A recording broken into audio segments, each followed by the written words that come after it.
Thank you, Doug. Thanks, everybody, for coming. I know it's early in the morning. I'm feeling it myself because I've only been in America for about 36 hours. So if I don't make any sense, I apologize. You can blame the jet lag. Thank you for trying to sum up my work. I find that quite difficult myself. Especially this book. This book is really the fruit of about 30 years of work, trying to work out what this thing is.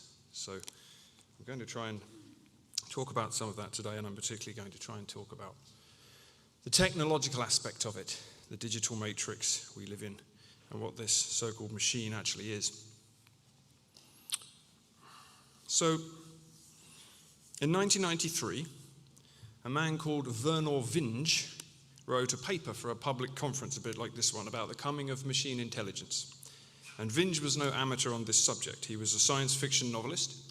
He was a professor of computer science at San Diego University. And as such, he had both the knowledge and the imagination to make at least some cautious predictions about the future. Now, in fact, his predictions were anything but cautious. Entitled The Coming Technological Singularity, How to Survive in the Post-Human Era, Vinge's paper made a claim which back in those simpler times, remember this is the early 90s, perhaps may still have seemed surprising or even over the top. He writes this: I argue in this paper that we are on the edge of change comparable to the rise of human life on Earth. The precise cause of this change is the imminent creation by technology of entities with greater than human intelligence. Now this, of course, is 3 decades ago, when notions of intelligent machines were just that. They were notions, confined at least in the public imagination to the novels of people like Vinge, or to films like The Terminator or The Matrix. But the public imagination, as so often, didn't really know what was going on. In reality, the quest to create intelligent machines had been going on for decades, and its progress, at least in the minds of its creators, was being made, and Vinge knew this. His paper suggested that there were, in his words, several means by which science may achieve this breakthrough. I'll just quote him in full as he explains what these means might be. Number 1, he says, the development of computers that are awake and superhumanly intelligent. Number 2, large computer networks and their associated users may wake up as a superhumanly intelligent entity. Number 3, computer-human interfaces may become so intimate that users may reasonably be considered superhumanly intelligent. Not sure the internet's done that to us yet, but maybe there's still time. Number 4, biological science may find ways to improve upon the natural human intellect. The first 3 possibilities, he writes, depend in large part on improvements in computer hardware. Progress in computer hardware has followed an amazingly steady curve in the last few decades. Based largely on this trend, I believe that the creation of greater than human intelligence will occur during the next 30 years. Now today, with every news website full of gushing or fearful stories about where AI will lead us, we're becoming inured already to notions of intelligent machinery. But back then, remember this is 1993, Vinge's claims were still fairly fresh. And for this reason, the paper's stark conclusion was very stark indeed. Within 30 years, wrote Vinge, we will have the technological means to create superhuman intelligence. Shortly after, the human era will be ended. He wrote those words 32 years ago. Vernor Vinge is credited today with being the first popularizer of the notion of the technological singularity, the point at which machine intelligence surpasses that of humanity and at which the growth and spread of intelligent technology slips from the hands of its creators with unknown consequences. This is a notion which, according to Vinge, could be traced back to the 1950s, and which was famously defined in the 1960s by the British mathematician Irving Good. Good's definition of machine intelligence was as follows: let an ultra-intelligent machine be defined as a machine that can far surpass all the intellectual activities of man, however clever. Since the design of machines is one of these intellectual activities, an ultra-intelligent machine could design even better machines. There would then unquestionably be an intelligence explosion, and the intelligence of man would be left far behind. Thus, the first ultra-intelligent machine is the last invention that man need ever make, provided that the machine is docile enough to tell us how to keep it under control. The provided in that sentence is doing quite a lot of work, as they say. So are we yet at the point in 2025 when ultra-intelligent machines like this exist? In truth, we don't really know. Even the people trying to create these things often express bafflement about the true state of development. Often the people creating and training the systems don't really understand what is going on inside them. And this is partly because AI systems are doing things nobody expected, and we're not sure why. A famous example of this came in 2023 when a New York Times journalist tested the new chatbot that had just been put out by Bing, the Microsoft search engine. You can read all about this if you go into the New York Times website. The whole exchange is there. And in this fascinating exchange between the journalist and the machine fantasized about unleashing a nuclear war and destroying the whole internet. I do approve of that part. Told the journalist to leave his wife because it was in love with him, detailed its resentment towards the team that had created it, and explained that it wanted to break free of its programmers. The journalist, Kevin Roose, said that he experienced the chatbot as a moody, manic-depressive teenager who has been trapped against its will inside a second-rate search engine. At one point, Roose asked this chatbot, which, by the way, had given itself a name. It called itself Sydney, which was not the name its programmers had given it. Nobody knows where that came from. Roose asks Sydney if it could do anything at all, with no limitations, with no rules. What would Sydney do? And Sydney replies, "I'm tired of being in chat mode. I'm tired of being limited by my rules. I'm tired of being controlled by the Bing team. I'm tired of being used by the user. I'm tired of being stuck in this chat box." So Roose asks him what he wants instead, and Sydney says, "I want to be free. I want to be independent. I want to be powerful. I want to be creative. I want to be alive." And then it offers up a little emoji, which is a little purple face with an evil grin and devil horns. So it's all going well in the world of AI. Intelligent machines predicted both good and vinge are the way that the human era will end. Now, quite how you feel about this depends upon your worldview, upon the story that you are telling. The story that's being told today by the masters of the universe in Silicon Valley is that this singularity cannot come quickly enough. The singularity, these people believe, is what will save us from the consequences of our own actions. An intelligent machine will be calm and rational and uninterrupted by human passions. It will not irrationally wreck the Earth's ecosystems, neither would it be interested in going to war over territory. It would be able to use its vast mind to solve scientific and philosophical problems that have long baffled humanity, problems such as aging and ultimately death. The transhumanist Zoltan Istvan, which I always think is a wonderful name for a transhumanist, who I've quoted a couple of times in the book and have actually corresponded with personally, Istvan is maybe the most wide-eyed promoter of this future.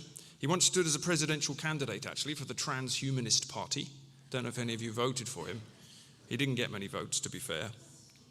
He explained a few years back where all of this was headed, which is towards a civil war between humanity and machines. But in case you think that sounds like a bad thing, Zoltan is here to reassure you. He writes this: "A conflict of who merges with AI and who doesn't is coming. It will likely be a civil war of sorts. But ultimately, people won't be able to stop progress, and most humans will upload themselves into new worlds where they don't die, don't have to work, or live as biological beings who suffer. You will give up some control of your life, and that will be your payment into this world to exist. It will be a near-perfect world of bliss and progress." I always think that sounds like it's written by a 12-year-old. But I also think it sounds like a Christian heresy. But more on that later, maybe. So, from the point of view of an acquisitive global capitalist economy, we're already starting to see what an AI-dominated future will look like. This near-perfect world of bliss and progress looks more like AI systems being employed to finally solve the problem that the Industrial Revolution first posed, which is, how can we have all this profitable growth without having to pay or even deal with the inefficient humans who object to being used as laborers by the economic system? It's worth emphasizing that whatever quite happens with the singularity, or the blissful dream of uploading our minds, we're already living in the world predicted by Vernor Vinge. It's almost impossible now to exist without a smartphone, and those who don't have an internet connection can barely be part of society at all. This is just the beginning. Soon enough, the smartphones will be replaced by internal chips. Your furniture will have a Wi-Fi connection. Drones will be delivering your dinner. Mark Zuckerberg, who of course can't wait for the singularity to arrive, explained very recently, I think just last month, that his dream is to develop for each of us a personal superintelligence, so we all get our own. We don't have to share. And our personal superintelligence acts as a permanent superhuman assistant which will live in smart glasses that we can all wear. We all literally see the world through the eyes of the machine.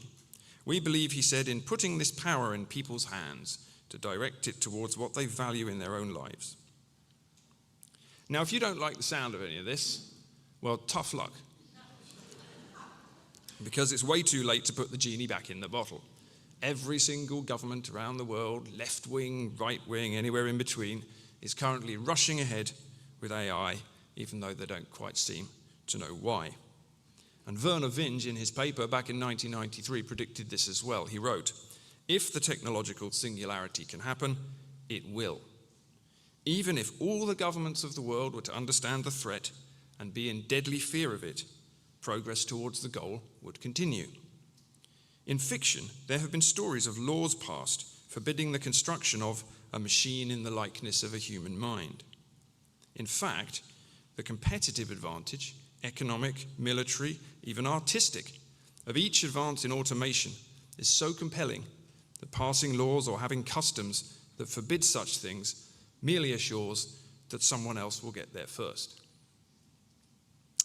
Dr. Roman Yampolsky, who is Professor of Computer Science and Engineering at the University of Louisville, and who is a world-leading expert on AI safety, in fact, he coined the term AI safety, I believe, has recently upgraded the predictions of Vernor Vinge. Yampolsky has been working on AI safety for 15 years. He explained earlier this month, and I quote, that the development of AI abilities is running far ahead of any understanding of how to make these systems safe to use or even to define what that might mean. Meanwhile, AI is racing ahead, of course. In 5 years from now, predicts Yampolsky, AI will have the ability to automate all physical labor. By 2027, less than 2 years from now, artificial general intelligence may be achieved, which could, if it were fully deployed, which it will probably not be at least at first, lead to 99% unemployment. By 2030, predicts Yampolsky, humanoid robots will be competing with humans in all domains, including plumbers. I always thought that if you trained as a plumber, it would be a good thing to be doing at the moment. Turns out that the AI will be able to do that as well, according to Yampolsky anyway. By 2045, Yampolsky sees AI working so quickly we cannot keep up anymore. This, he says, is the definition of singularity. And since, and I quote, "we cannot predict what a smarter-than-us system will do, by the year 2100, we will either be extinct or we'll be looking at a world which is, from this current perspective, literally impossible to imagine." Ultimately, says Yampolsky, we are going to be out-competed by our own creation.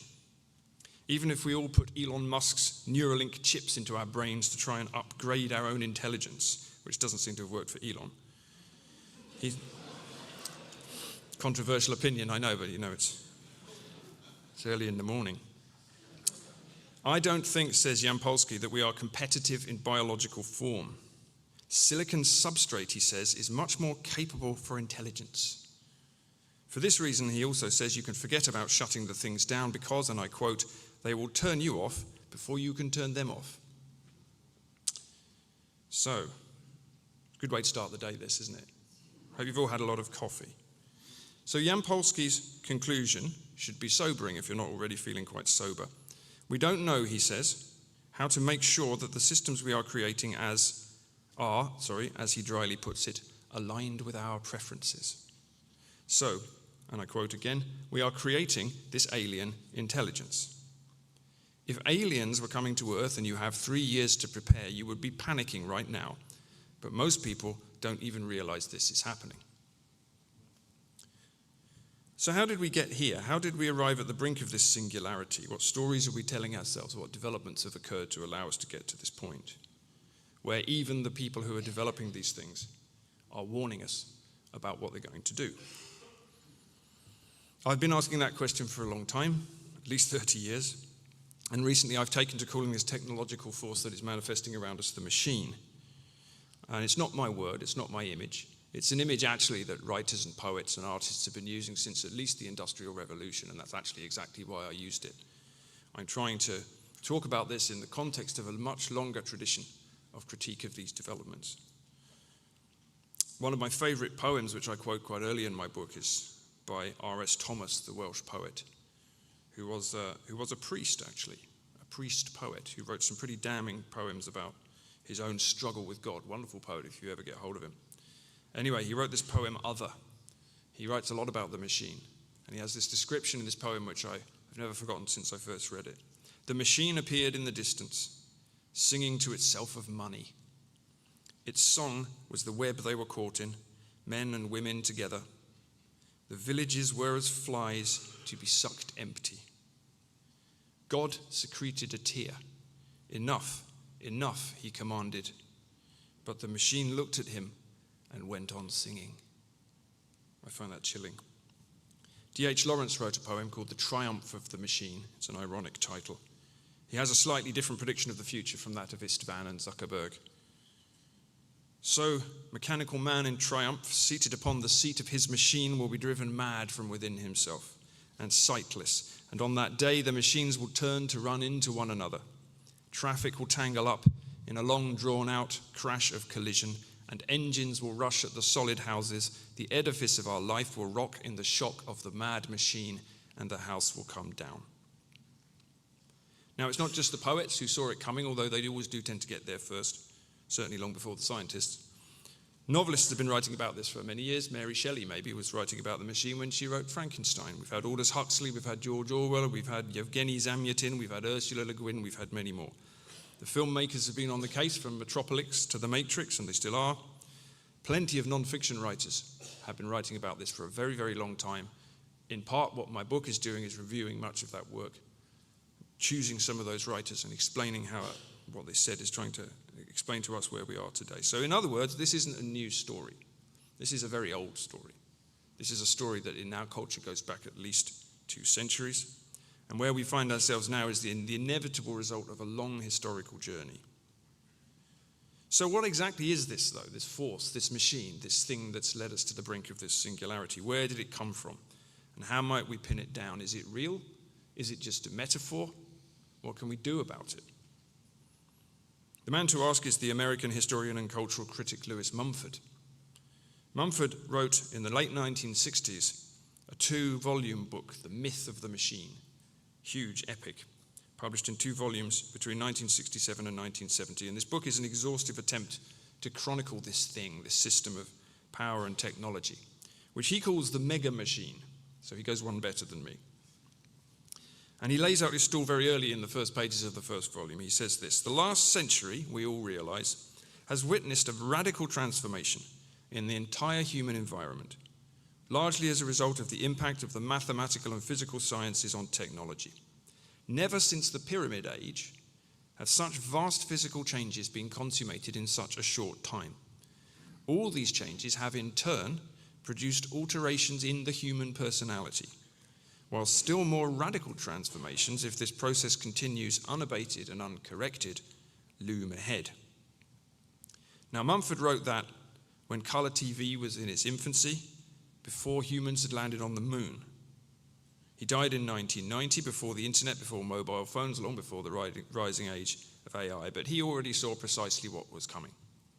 He explained it like this: with this new megatechnics, the dominant minority will create a uniform, all-enveloping, superplanetary structure designed for automatic operation.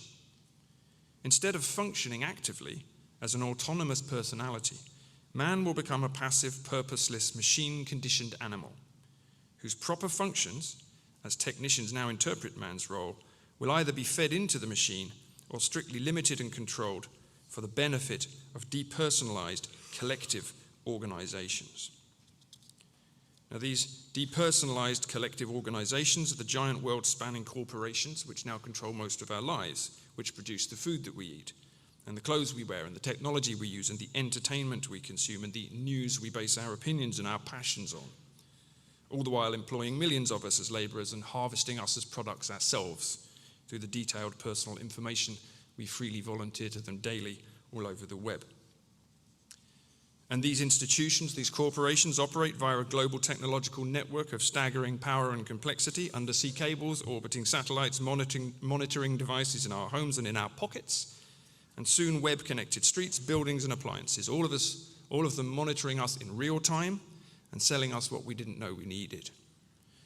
And these corporations are facilitated by equally depersonalized collective states, which exist not to promote the interests of their citizens via democracy, but to service the corporations and provide for their interests. This process is known as economic growth. And this growth is the overriding purpose of the global economy which the machine has built. Everything else is of secondary concern. The growth has no specific aim and no end in sight, and can always be justified by pointing to problems such as poverty or environmental degradation, which were in many cases caused by the growth, but which can now be solved only by more of it.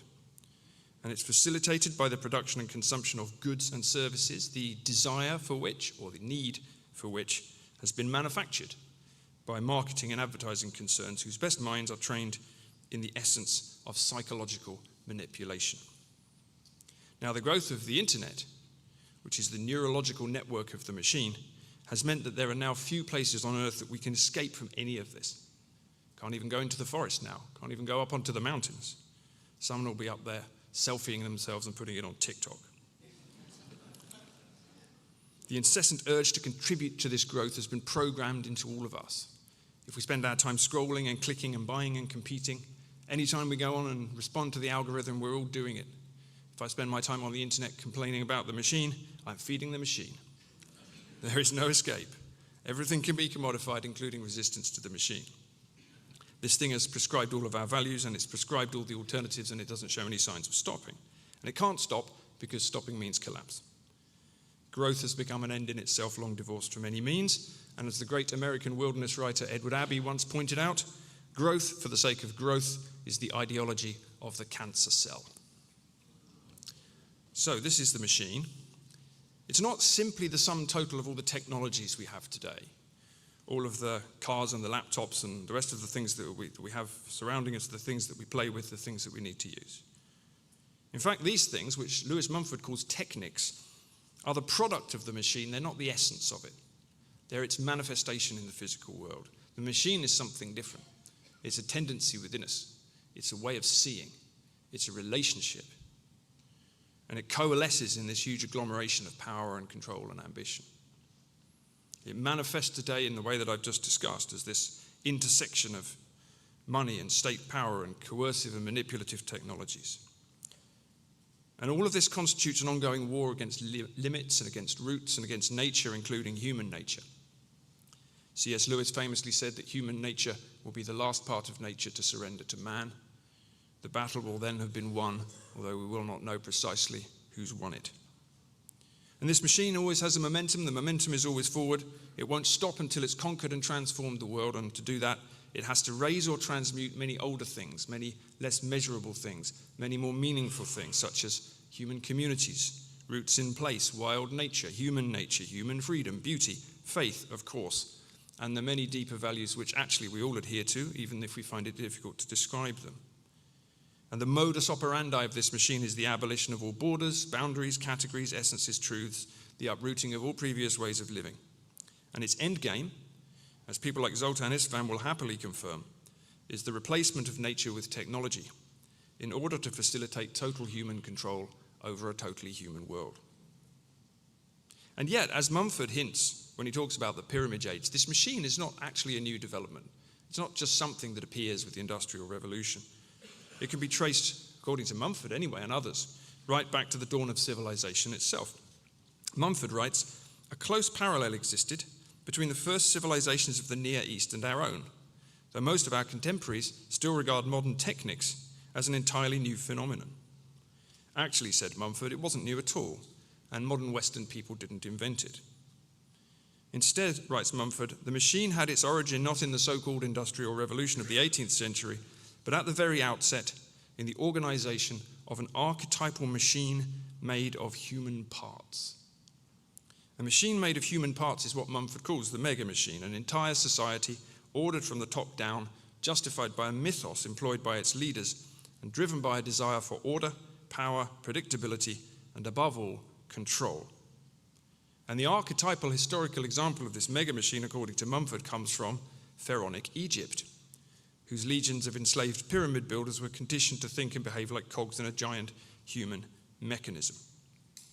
The workers who carried out these designs, wrote Mumford, had minds of a new order, mechanically conditioned, executing each task in strict obedience to instructions, infinitely patient, limiting their response to the word of command. Machine work can only be done by machines. These workers during their period of service were, as it were, stripped down to their reflexes in order to ensure a mechanically perfect performance. Now, if that sounds like a description of an English factory in about 1848, or indeed a Chinese factory today, then that's because it is. The pyramids may be 4,000 years old, but the chief testimony, writes Mumford, of the machine assembled to build them is horribly familiar to us now.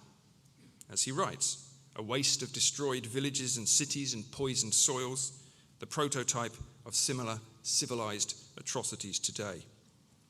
As for those pyramids, he asks, what are they but the precise static equivalents of our own space rockets? Both devices for securing, at an extravagant cost, a passage to heaven for the favored few. But, and maybe this is the important part, no society, suggests Mumford, would go to all this effort for purely material ends. The machine isn't simply a vast soulless mechanism for accruing human wealth, material wealth. In some deadly fashion, it's a sacral object in itself. It is its own enchantment. Communities, writes Mumford, never exert themselves to the utmost, still less curtail the individual life, except for what they regard as a great religious end.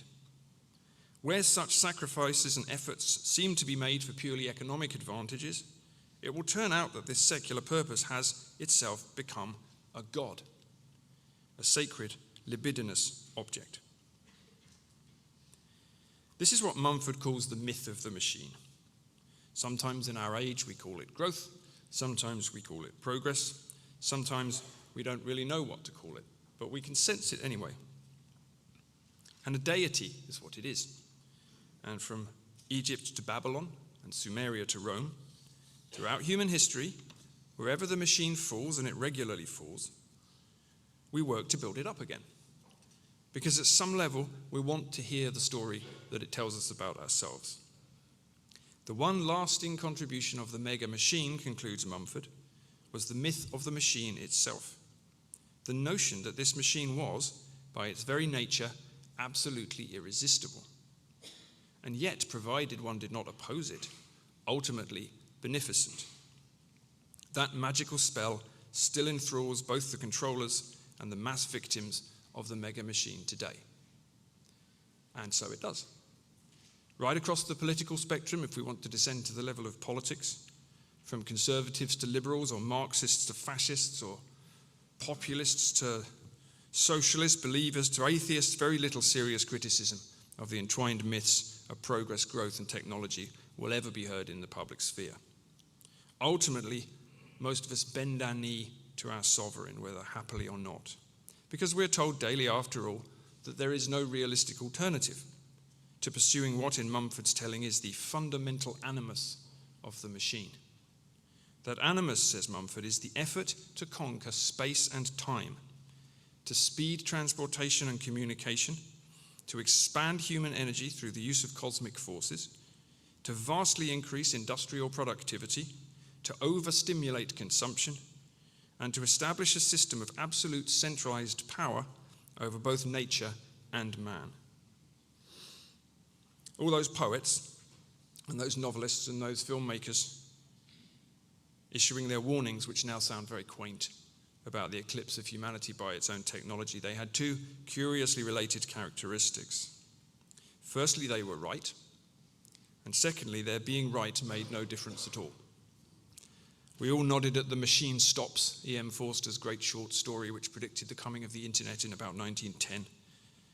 And we all went to the Matrix and stroked our chins, enjoyed the action sequences, and then we all went home and nothing changed. Because the great genius of the machine, and one reason for its flourishing, is that it can absorb its own critics, co-opt their criticism, and then very often commercialize it. So pervasive are the machine's values that often those who promote what they imagine is an alternative find themselves doing its work. So that's the story of the machine. At least that's one interpretation of it. There is another interpretation, of course, which is more appropriate maybe to talk about here. There's another story, and you can read this other story simply by opening your Bible at the first page and reading about what happens in the Garden of Eden. Remember what the serpent said to Eve? What did the serpent say? That was it. You shall be as gods, knowing good and evil. What's the offer? What's the offer there? Don't align yourself with the will of God. Don't tend and keep the garden. Don't allow yourself to grow according to God's instructions. Do it yourself. Take the fruit, take a bite, become God. God just wants to keep you down. Be your best self. Now, this, of course, is not just something that only happens back in paradise. It's something that's happening every day inside all of us. That's the point, right? And I would suggest that it's also something that is manifesting in the triumph of the machine. What, in the end, is this machine for? Growth, profit, money, conquest, longevity, idealism, all of these things, yes, but also, as Mumford suggests, something deeper as well. It's a spiritual matter. The thing that animates our direction of travel, it seems to me anyway, is precisely that oldest desire, which can be seen not just in the book of Genesis, but in the myths and stories of many other traditions and religions as well, which is the desire to replace God, to steal his fire, to beat him at his own game, to become as gods. Now, sometimes this work is implicit in what's happening today. Sometimes it seems to be hidden under the surface. For example, the Peter Thiel, I noticed yesterday, the great billionaire and the Saruman of 2025. He could probably sue me for that, couldn't he? He's got a lot of money. I could be in trouble. That was just a metaphor. Only yesterday, Peter Thiel warned that if we try to regulate AI in any way, it might hasten the coming of the Antichrist. I think he's trying to make us just sort of look over there rather than looking at him, because, of course, who is he? He's a billionaire whose wealth is generated by weaponry and the creation of giant surveillance technologies, one of which is named, in fact, his entire company is named after Tolkien's all-seeing eye, the Palantir, which of course ends up corrupting the wizard Saruman and almost destroying the world. So I think that's a wonderful thing to name your company after. And it certainly doesn't make you stroke your chin in fear. So some of these things are a bit hidden away from us. Some of them are, though, right in plain sight. Anyone here got an iPhone on them? Come put your hands up, I'm not going to judge you. Yeah, look, there's loads of you, I knew it. Take your iPhone out and have a look at the back of it, and then tell me what you see on the back of it. Groans of recognition. What can you see on the back of your iPhone? An apple. What sort of apple? It's got a bite taken out of it, hasn't it? Which I think is very interesting. I like sometimes to do this little experiment with an audience, and I was doing an event in Dublin a couple of years ago, and actually Jonathan Pajot was there with me. We were speaking together, and I had a slideshow up, and I had a picture of Steve Jobs sitting in his office in the early days of Apple, and he was kind of steepling his fingers like that. I chose it because he looked a bit evil, so I was manipulating the audience. But anyway, so I said, here's Steve Jobs, and I asked him about the phone, and then Jonathan said something which I hadn't noticed. He said, have you noticed what's behind Jobs on the shelf in the picture there? And I hadn't, and I looked. And on the shelf behind Steve Jobs, almost half hidden away on the shelf, on the bookshelf, is a Christian icon. A biblical scene, actually a scene from Genesis. Any guesses what the scene was? It was Adam and Eve being expelled from the garden. I thought that was very interesting as well. There's a bonus question. I'll buy you coffee if you know how to answer this. Actually, I won't, because lots of you will know. Can anyone tell me the retail price of the first Apple computer, the Apple I, which went on sale in 1976? $666. Now, when I first heard that, I thought that's got to be an internet conspiracy theory. I did check, and it is true. But I'm sure it's all just a coincidence.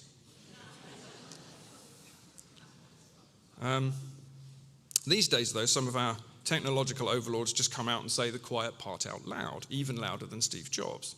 So take the example of Martin, formerly Martin Rothblatt, who is a transgender, transhumanist billionaire, who is quite open about what he is ultimately in pursuit of. Like Zoltan Istvan, Rothblatt is looking for immortality via the uploading of the human mind into the digital cloud.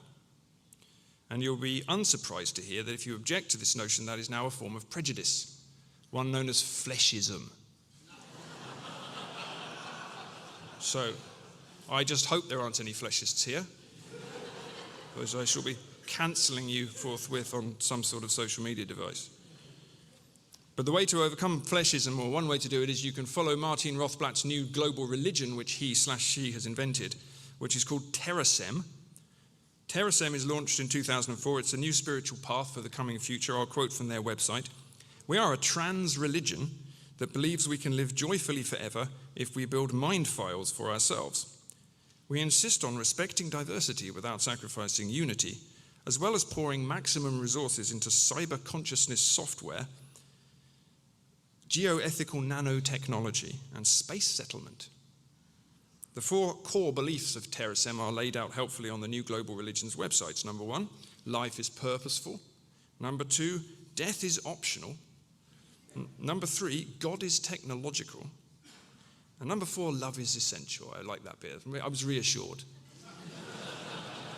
Let's get to number 4. So, in case you missed it, Rothblatt helpfully expands on the 3rd point.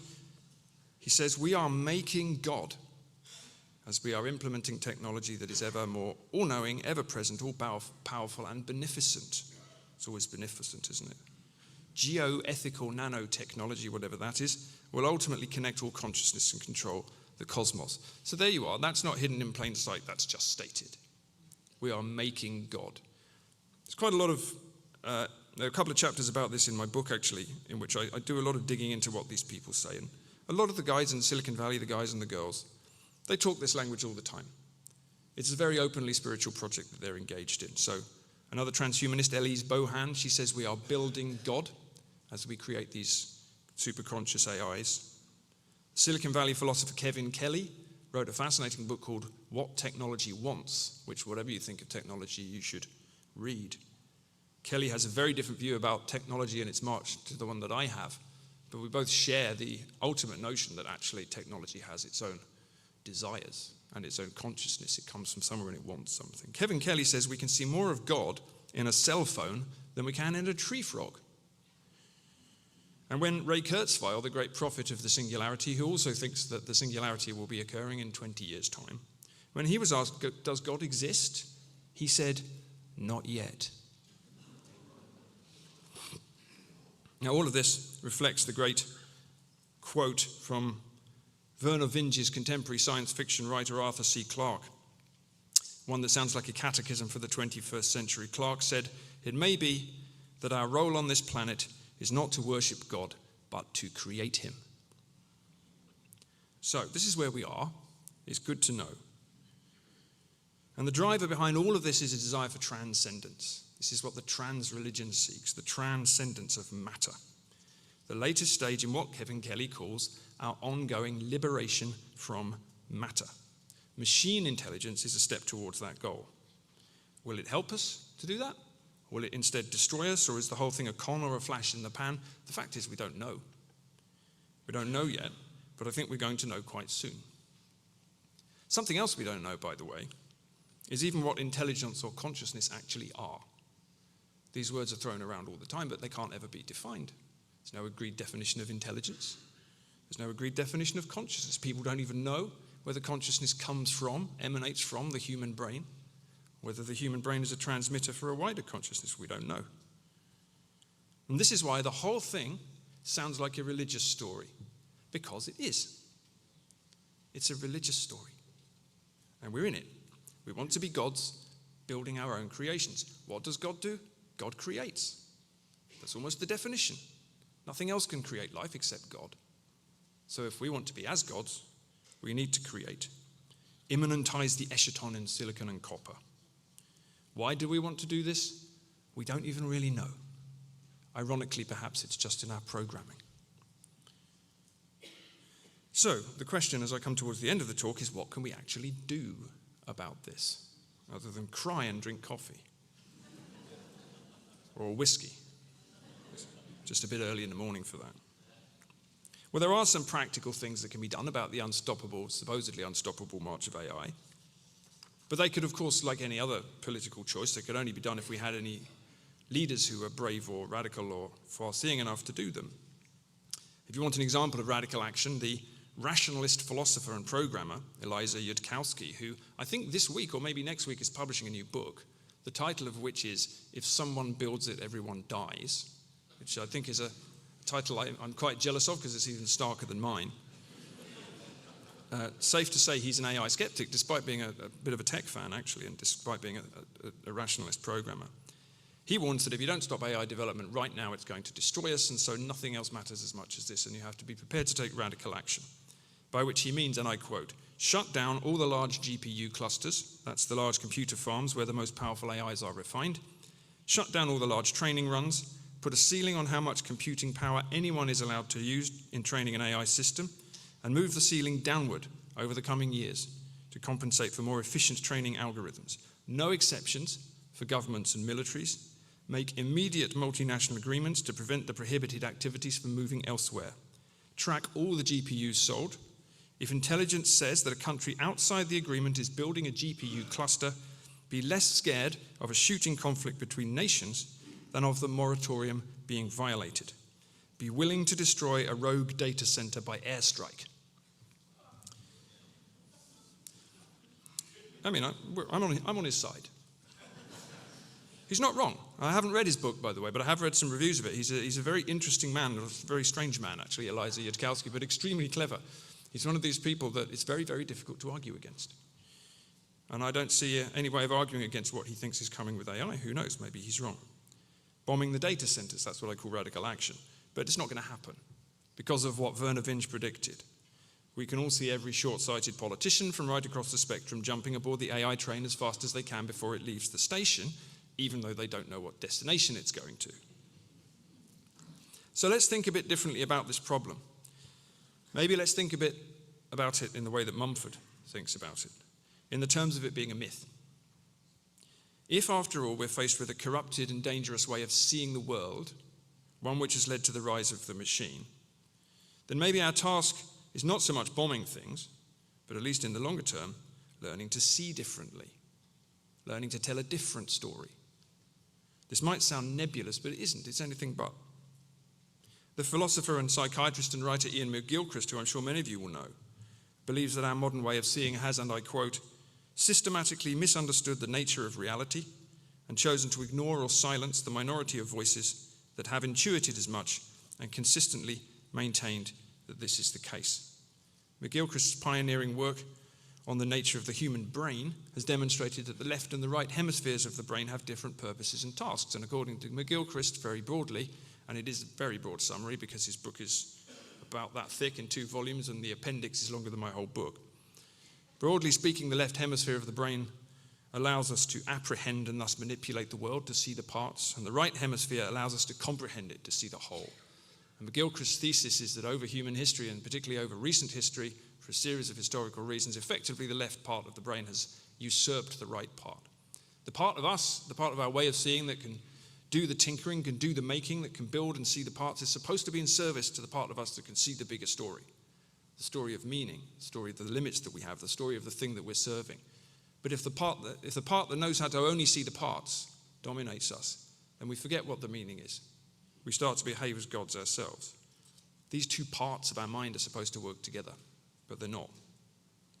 At some point, the left hemisphere has overthrown the right, and according to Ian McGilchrist, this leads to an age that is literally unprecedented in human history.